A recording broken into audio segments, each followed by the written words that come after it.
Everything you think you know about the AI rivalry between OpenAI and Anthropic is wrong. The safety-first lab founded by people who walked out on Sam Altman is now writing $1.25 billion in checks every single month to Sam Altman's bitterest personal enemy, the man currently suing him in federal court in Oakland. That number was hidden inside a SpaceX filing until Wednesday night. Here's the timeline almost nobody pieced together in real time. Thursday, May 21st. Markets are still grinding higher. Nvidia is hours away from reporting earnings. Sam Altman is finalizing signatures on a document Wall Street has waited a decade to see. Across town, lawyers at SpaceX are uploading a prospectus to the SEC at the same moment. And buried in those documents, two numbers are about to detonate the polite truce between every major AI lab on the planet. 24 hours from that moment, three of the most powerful AI labs on Earth will have effectively swapped places. The richest startup in the industry will be revealed as paying its loudest rival $15 billion a year. The chip giant will beat every estimate Wall Street threw at it, and still bleed on the chart. And a sitting president will pull his own flagship AI safety order off the calendar. None of these were supposed to happen in the same week, let alone the same 48-hour window. And the strangest part? Almost nobody on the outside noticed in real time. The whole industry shifted under the floor, but it shifted quietly. No sight-in. No press conference. Just 3 news cycles colliding while everyone was watching something else. Rewind to Thursday morning. Inside the labs, the mood is closer to celebration than panic. Anthropic has just posted a quarter that even its boldest investors did not see coming. $10.9 billion in revenue, up roughly 130% from the $4.8 billion it booked only 3 months earlier. And for the first time in its history, the safety-first AI lab is profitable. Not break-even. Actually profitable. OpenAI is sitting on a private market valuation, now north of $850 billion. Larger than every traditional Detroit automaker combined. Larger than the entire GDP of Switzerland. And by close of business Friday, OpenAI plans to hand a draft IPO registration statement to the Securities and Exchange Commission, with Goldman Sachs and Morgan Stanley listed as the joint underwriters. A public listing could land as early as September of this year. Nvidia is by far the calmest in the room. Inside the Santa Clara campus, the numbers for the just-ended quarter are already known. $81.6 billion in revenue, up 85% year-over-year. Data center alone clocks $75.2 billion of that. 92 cents of every dollar Nvidia earns now comes from AI infrastructure. Net income, $58.3 billion, more than $15 billion above the consensus street estimate. On paper, this should be a victory lap, and the AI elite are still passing each other in the hallways like nothing is wrong. On Wednesday, Nvidia executives personally walked the first Vera CPU systems, the next-generation silicon built for so-called agentic workloads, into Anthropic's San Francisco office, then into OpenAI's Mission Bay headquarters, then over to a Palo Alto campus belonging to a 4th lab, 3 direct rivals, 1 server crate. Same week. By Wednesday night, one CEO is on a balcony asking Nvidia engineers about memory layout and cooling. That is the calm. Now watch how fast it cracks.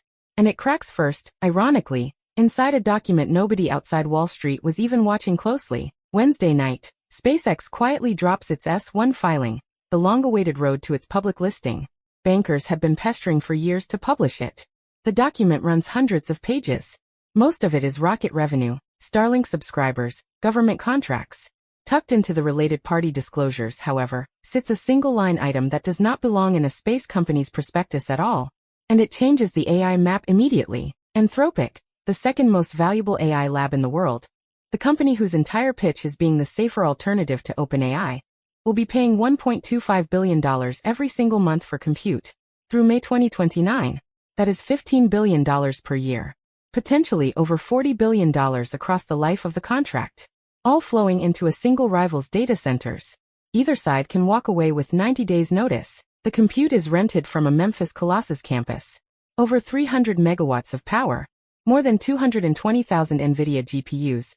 A mix of H100, H200, and the brand new Blackwell-class GB200 accelerators. And Anthropic is already expanding into a second site, Colossus 2, because Colossus 1 alone cannot deliver enough silicon to keep up with its model training and inference appetite. Let that sink in for a second. The lab whose entire public identity is AI safety, founded by people who walked out of OpenAI over a disagreement with Sam Altman, is now the single largest paying customer of a man currently in federal court in Oakland suing Sam Altman over OpenAI's nonprofit charter. The biggest commercial dependency in frontier AI was hiding in a SpaceX footnote until this week. Within hours of the filing landing, the second domino tips. President Trump's long-trailed AI executive order. The one that would have established a voluntary 90-day pre-launch review framework for frontier models, with the National Security Agency overseeing classified safety testing, gets pulled from the schedule. His exact words from the Oval Office: "I didn't like certain aspects. No new signing date. No revised draft published." The regulatory frame every major lab had been quietly writing to for months simply evaporates overnight. And the third domino was already loaded. But that is not even the strangest part of these 24 hours. Then comes Thursday evening. NVIDIA reports earnings into a closing bell. Numbers smash every estimate Wall Street had. Jensen Huang closes the call with what is already being clipped into investor decks across Manhattan. This was an extraordinary quarter. Demand has gone parabolic. The reason is simple. Agentic AI has arrived, and the stock falls. Down 0.9% right after the print.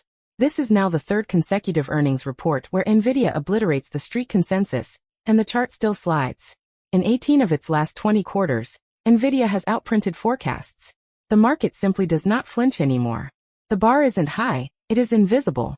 And there is no number, no growth rate, that can satisfy a base case this stretched. Here's where it gets really interesting. By Friday morning, OpenAI's confidential draft S1 is on its way to the SEC. Goldman Sachs and Morgan Stanley are racing for a fourth quarter listing, possibly as early as September. The biggest technology IPO in history is now sitting in the same bureaucratic queue as the SpaceX prospectus that just outed Anthropic. Two of the biggest IPOs in tech are in flight at the same time. And one of them is, by a quiet contract, bankrolling the other's compute bill. Future OpenAI shareholders are about to own a piece of a company whose largest direct rival just locked itself into a $15 billion a year pipeline funding the chip estate of Sam Altman's bitterest personal enemy. None of that was in any pitch deck 6 months ago. None of that was meant to be visible until both companies had already priced their shares. So what actually broke in those 24 hours? 3 things all at once. The polite fiction that frontier AI labs compete cleanly on technology. The assumption that the United States government would move first to set the safety frame, and the belief that beating earnings, by any margin, still moves the stock of the most important chipmaker on Earth. All 3 quietly cracked between sunset Thursday and sunset Friday. And none of them are coming back the same way. And the filing I promised you at the top, the one that exposed a $15 billion secret, that was the SpaceX S1. One document. One related party line item. It reframed who is actually paying who in this industry, who controls the GPUs that train the next generation of models, and what the second IPO season of the AI age is really going to be a referendum on. The AI industry did not end this week. It just stopped pretending. The map you were using on Thursday is already wrong by Friday night. Print a new one before Monday opens. Heavy stuff worth a second watch. Like and subscribe if you want more of this. We'll be back soon.